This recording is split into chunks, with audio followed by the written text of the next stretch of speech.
Yeah, I want to say it's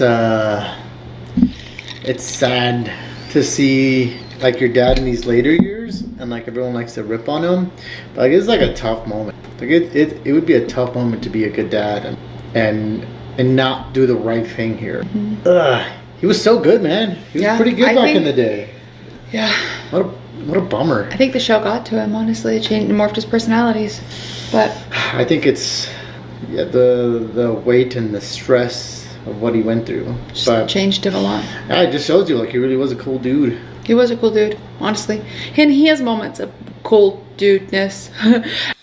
What's up, you all? We are back with another video, you all. We are going to talk about Mykelti and Tony. They recently talked about Kody, and they expressed how they felt about this new Kody. Now, as we know, Mykelti and Tony have been advocates for Kody and Robin. And Robin, for sure. But I think we all know exactly why, because Mykelti did reveal that, she was always the outcast. She never really had a close relation with her father, and she was breaking down. She was like, even though I know that my siblings are in a relationship with him, I'm just happy that at least I have a relationship with him and everything. Yeah. Even though they are estranged. That wasn't long ago she said that. Yeah. Well, I think it was last year. Okay. Yeah, but she was sad and she broke down, cried, and it helped me be more empathetic to her whole situation, because I just could not understand why, especially after seeing everything that Kody had done to Christine and everything. Yeah. I mean, obviously I get along with both my parents or whatever, but there will always be, a sprinkle of favoritism. You know what I'm saying? just a little dash. This is my rock. This is my ride and live. Ride on and this is my live. best friend. I don't do ride and dies. Yeah, no, we ain't dying over here. We living.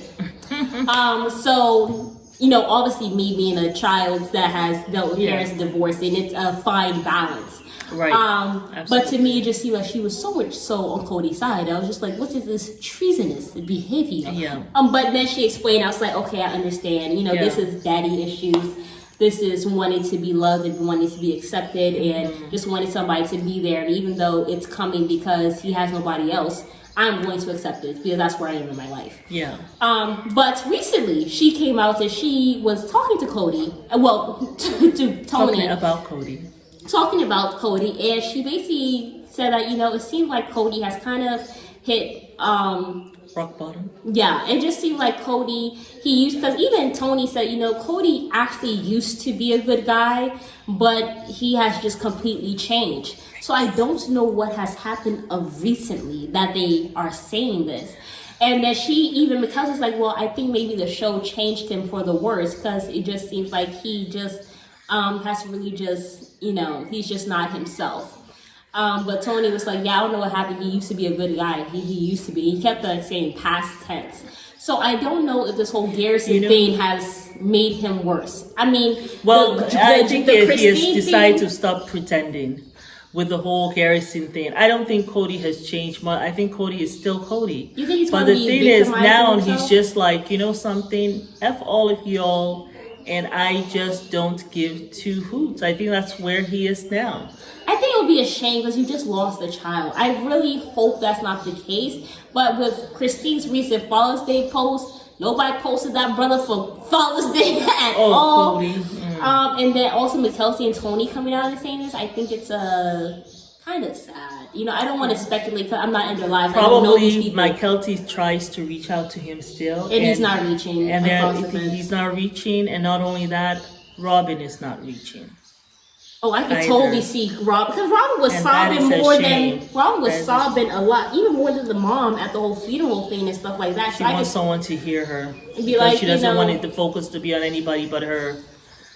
Anyway, it's kind of like when she went to Gwen's wedding and they were sitting off to themselves. Yeah. Like, first of all, they came in late.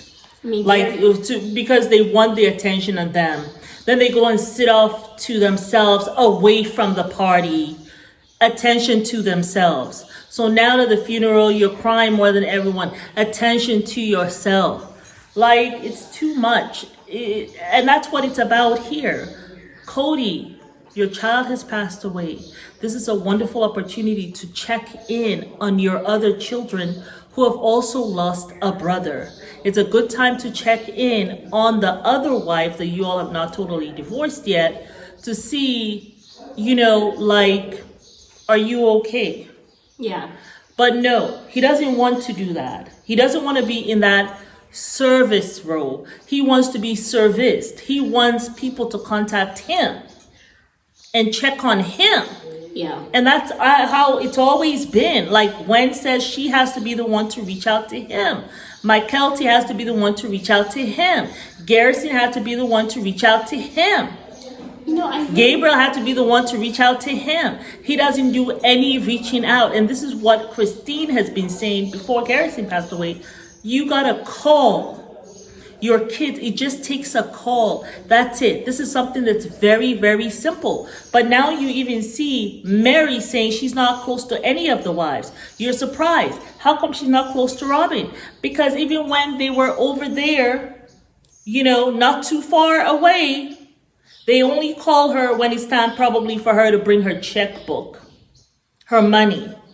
But apart from that, I don't want to know if you're dead or alive in that house. Well, I guess maybe I need to know if you're dead because I still need to talk to you about this money though. Like, I hope you put that in your will or something, Mary, because we still need this money. Like, this is how he is. My thing is, I feel like with the whole... so disgusting. And it's sad. It's just sad. Because the thing is, my thing is, I feel like at the end of the day, when a parent is not involved in a child's life, the person who loses out most, in my opinion, is the parent. Because this is a life that you helped create with your former spouse or your partner, whatever. And the thing is, this is a life that you created. God helped you guys bring this child into the world. You don't know the amazing person this child is. You don't know what things they're going to do in life. You don't know their personality. You don't know their characteristics. You don't get to enjoy and bask in that unconditional love. Yes, a lot of some parents and children relationships are perfect. But at the end of the day, it's a relationship that you always come back to. And it's always a relationship that there is unconditional love, I feel, on both parts. Yeah. You know what I'm saying? And there's acceptance. I feel like kids will always accept their parents. Even more than a spouse will accept you. They will. Like, you could probably go and tell them that, hey, I murdered somebody last week. Daddy, I still love you. Like, there are people, like, you watch Evil Lives Here. There's this girl whose dad killed her mom. She's still going, Daddy, I love you. I want to see you. Even went to go see him on execution day. Like, that's a beautiful love. It's a sacrificial love that I feel like comes from a parent, but also sometimes comes from a child as well. Children are wonderful because they really give you an unconditional love. I mean, they just do. I mean, children just love their parents unconditionally. And you're missing out on that. And you're missing out on that. And they you don't want have to to love do you. much. They do. You don't even have... If Kody will just reach out, they will run to him. Oh, absolutely. If he will just hint that he wants to be a part of their lives, they will run to him. Children are always waiting for that. They can be like, I will never forgive you, blah, blah, blah, blah. But let that parent reach out, genuinely apologizing. Man, all of that, they just melt like water. They do. They just melt like water. And you're missing out on that. And it's disgusting. It's the same thing. Like, he doesn't care. That's why I say he doesn't care. Because like Garrison said, he doesn't know I bought a home. He's never been to my house. He doesn't, the car that he didn't want me to buy, I went ahead and bought it. Like, all of these successes that I have had, he's not a part of it.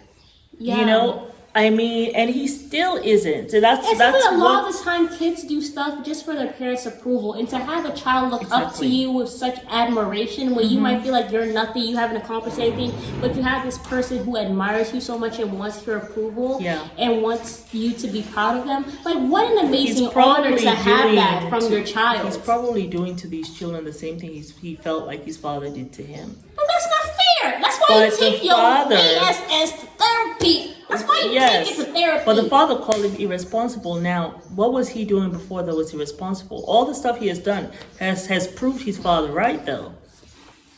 But yeah, y'all. But he should be in therapy to kind of unpack all of these things. Like 8 times a week. And also he should have these mantras that says, I'm not irresponsible. I'm better than my father. I will be a great father. And then you go about doing the work of being a great father. It's just disgusting that you're just sitting there like a bump on a log, being all about yourself, being selfish to the core. Just being selfish to the core. And Robin, like, where are you in all this stuff when your spouse is like rolling off that cliff? You're not even. Well, she's making sure she don't fall off the cliff with him. She wants to make sure that the life insurance. Well, that's why that's why she's not bothering to help him off, talk him down from there. Then you wonder about that too. Yeah. You know, like your spouse is so depressed. Why don't you deal with that? Why don't you reach out to these children? This is a good time for you to reach out and just say, I'm sorry and I'm here if you need me. Like, I am here if you need me to be this bridge between you and your dad. Don't be no bridge. Okay. Just repair your relationship with them and keep Kody out of it, miss. I read Kody. You don't read shit, okay? Okay. Just let them don't have be a their bridge. relationship. Don't Just, be a. You focus or on your at relationship. least I tell should him be a bridge. tell him. Okay, baby, that's not a good thing. That really. No, I'm just saying that's how I would react. That really if triggered I you? want to be a bridge. Yeah, you've been a bridge, and that's why I got no damn no relationship with my father. How about that? That's how I would feel. Wrong. If I was term. Gwen, that's how I would react. You know. But Gwendolyn, Mary has already reacted for you. Okay. you're welcome. Okay. But yeah, y'all. Yeah. Let us know what y'all think about this whole thing. I know. But yeah, and Mykelti and Tony. I never thought when you and Tony say something bad about When Kody. Tony is saying something bad about Kody, You know something, and then also they're moving to North Carolina. So he has done something to really upset Mykelti, and that's why Tony is so annoyed about it. And then because he has upset Mykelti. Cody has. And we also have to talk about them moving to North Carolina. What sparked that move? Because are they going to be near Maddie? Janelle's That is child. so true. That is so true. Yeah, y'all. But we'll see you guys on the next video.